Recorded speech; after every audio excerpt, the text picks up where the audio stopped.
Saya, Pengurusi Suruhanjaya Pilihan Raya Malaysia, dengan ini maklumkan keputusan Pilihan Raya Umum Dewan Negeri Johor ke-16 bagi 56 kerusi Dewan Negeri yang telah ditandingi oleh calon-calon dari parti-parti politik serta calon bebas selepas pengundian yang telah dijalankan pada 11 Julai 2026.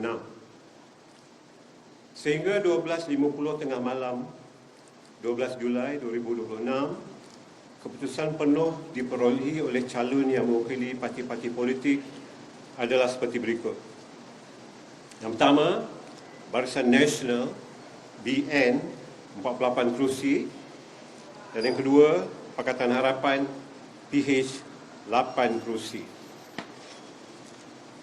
Pada PRU Dewan Negeri Johor ke-16 ini, seramai 1,874,918 atau 68.73% telah keluar mengundi.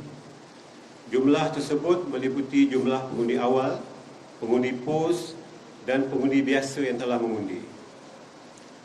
Secara keseluruhannya, SPR berpuas hati dengan proses pengundian yang berlangsung pada 11 Julai 2026 dan pengundi-pengundi berdaftar telah dapat menunaikan hak dan tanggungjawab mereka. Selain itu, PRU Dewan Negeri Johor ke-16 juga tidak berlaku sebarang perkara-perkara yang tidak diingini yang boleh menjejaskan proses pilihan raya. Sekian, wabillahi taufiq wal hidayah. Assalamualaikum warahmatullahi taala wabarakatuh.